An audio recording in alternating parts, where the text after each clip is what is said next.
오늘의 뉴스 초점 시간입니다. 어제 이명박 대통령이 국민과의 대화를 했습니다. 그리고 국무회의에서 일부 공직자의 종교 편향 발언에 대해서 불교계에 유감을 표현했죠. 대화에서 대통령은 지난 6개월간의 평가, 부동산 정책, 쇠고기 문제, 다양한 현안에 대한 의견을 밝혔는데요. 오늘 그 내용 좀 정리를 해보도록 하겠습니다. 시사평론가 이진로 교수 전화 연결돼 있습니다. 교수님 안녕하십니까? 안녕하세요. 네. 대통령의 그 국무회의에서 종교 편향 발언 내용을 좀 정리를 해보죠. 예, 이명박 대통령은 국무회의에서 본인은 아니겠지만 일부 공직자가 종교 편향에 대해 오해를 불러일으킬 수 있는 그런 언행이 있어서 불교계가 마음이 상하게 된 것을 심히 유감스럽게 생각한다고 말했는데요. 네. 경에 어찌됐던 불교계 수장에게 결례를 해서 무리가 빚어진 경찰청장이 불교지들을 찾아 사과하고 앞으로 이 같은 일이 재발하지 않도록 하겠다는 뜻을 전했으면 좋겠다고 어청수 청장의 불교계 방문 사과를 지시했습니다. 네. 이 대통령이 그동안 불교계가 요구했던 종교 편향 논란에 대해 직접 유감 표명을 함으로써 이제 불교계 사태가 어떻게 진행될지 주목됩니다. 네. 이 종교 편향 관련 내용의 감독은 누가 담당하게 됩니까, 정부에서? 이 대통령은 유인촌 문화체육관광부 장관이 그러한 것을 감시 감독하고 앞으로는 이런 일이 일어나지 않도록 국무위원들도 관심을 갖고 철저히 교육시켜주기 바란다면서 이번 기회로 종교계나 모든 사회단체가 관용하고 화합하는 계기가 됐으면 좋겠다는 말을 이제 했는데요. 네. 이 대통령은 앞으로 이제 공무원 복무 규정이 개정되면서 이 개정된 내용에 따라서 공무원들은 종교에 따른 차별 행위를 해서는 안 된다고 이제 명시가 되는데요. 네. 앞으로 공무원의 종교 편향 언행은 징계 대상이 됩니다. 네. 이 내용에 따라서 종교 차별이 금지되는 그리고 또 교육도 이루어지는 그런 쪽으로 진행될 것으로 보입니다. 네. 자, 대통령과의 대화가 어제 있었는데 지난 6개월간을 어떻게 평가를 했습니까? 이 대통령은 그 국민과의 대화에서 정부가 열심히 하겠다고 해서 서두른 감이 있고 국민 심정을 이해하는데도 소홀한 감이 있다면서 기대가 큰 만큼 경제를 살리라고 한 만큼 절망감이 있었을 것이나 경제를 살리겠다는 문제는 어떤 경우라도 지키고 그 약속을 잊어본 적이 없다 이렇게 말했는데요. 나름대로 지난 6개월간 열심히 한다고 했으나 국민은 답답한 일이 많았을 것이다 이런 입장에서 지금은 우리가 국제 환경이나 여건에 대해 조직적으로 실질적으로 잘 대응하고 있다고 생각한다고 강조했습니다. 네.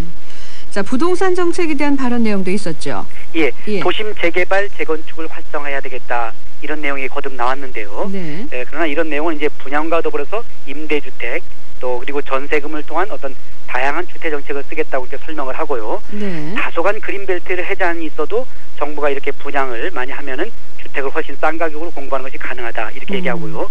투기 우려와 관련해서는 앞으로 주택은 투기 개념보다는 살기 위한 개념으로 적절하게 집을 구입하는 게 좋다. 임대, 전세와 분양 정책 그리고 무주택자에게 먼저 집을 주는 복지 정책을 쓰겠다고 밝혔습니다. 네.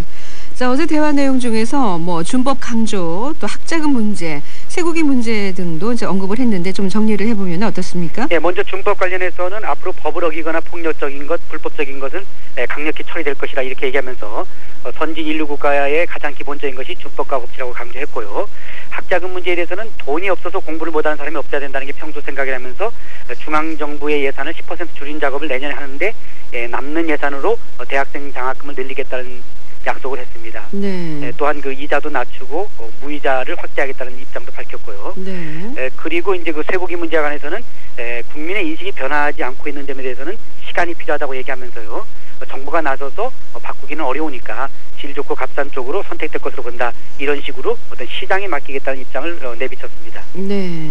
자, 이번 국민과의 대화에 대한 그 여야의 평가도 좀 봤으면 좋겠습니다. 예, 한나라당의 경우에 있어서는 국민과의 소통을 활발히 하는 계기가 됐다고 자평을 하고요. 네. 조윤선 대변인은 그 통신사와의 통화에서 진정으로 의견을 개진하고 국민들에게 방향을 제시하며 노력하고자 하는 대통령 의지가 돋보였다면서 이런 식으로 얘기를 했는데요.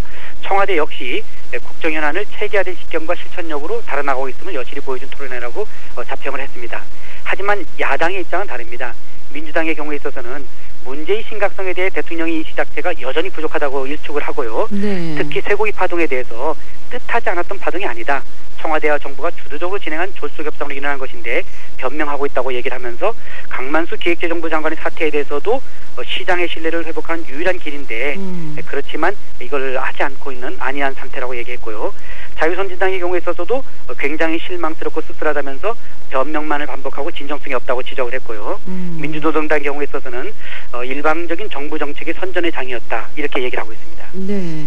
자, 전반적으로 이 대통령과 국민과의 대화, 사회에 미치는 의미, 영향 어떤 것으로 정리해 볼까요? 이명박 대통령의 대화는 그동안의 문제점인 소통의 부재를 해결하자고 하는 그 시도에서 굉장히 긍정적인 측면도 있습니다. 네. 하지만 대화가 성립되려면 의도가 진정성이 있어야 되고 내용이 또 신뢰성이 있어야 되는데요. 그렇죠. 이 부분이 부족하다는 게 언론의 지적입니다. 네. 무엇보다도 진정성을 의식하는 대목, 최근에 공안기관이 전면 등장해서 촛불 집회에 적극 참가자들에 대해서 추적과 압수가 이루어지고 있고요. 네. 또 검찰이 총원 동원돼가지고 사정 작업이 벌어지고 있거든요. 네. 검찰이 정치적 사안에 개입할 경우에 전반적인 어떤 그 신뢰 기반이 붕괴된다는 점에서 큰 문제입니다. 네. 이에 비해서 대통령의 친인척 비리라든지 대통령 사돈이 이끄는 대기업의 비리 혐의에 대한 수사는 크게 뉴스를 통해서 나오지 않고 있거든요. 네. 네. 이렇게 수사의 형평성이 결여되면 국민의 공감을 또 얻기도 어렵고요.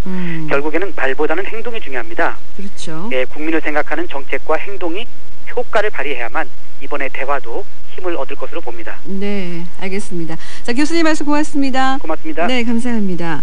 자, 방금 끝에 교수님께서도 이제 그 언급하지 않았던 뭐 여러 가지 문제, 공안기관의 촛불 집회, 뭐 구속 문제라든지 검찰의 사정 작업, 뭐 친인척 비리 사건이라든지 이런 거 언급해 주셨는데 또 한 가지 빠진 게 있어요. 이 정부의 언론에 대한 어떤 그 요즘 그 장악 뭐 기도라든지 이런 것들에 대한 얘기가 좀 빠졌다는 게 조금 아쉽다는 그런 의견들도 많습니다. 자, 지금 김정두 통신원 사고 소식을 보내주셨는데요. 금강로 구서초등학교 남산동 방향 구서초등학교 100m 지난 지점에 승합차, 승용차, 택시 관련 오중 추돌 사고가 발생했어요. 9시 20분에 보내주셨는데 참고하시기 바랍니다. 구서초등학교에서 남산동 방향입니다.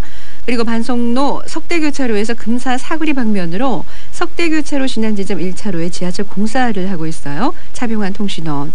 그리고 우암로 상황 힘듭니다. 간만에서 동천 삼거리 방향 정체가 된다고 안산길 통신원 알려오셨고요. 하마정 교차로에서 송공 삼거리 방면 송공초소에서 정체된다고 알려왔습니다. 감사합니다.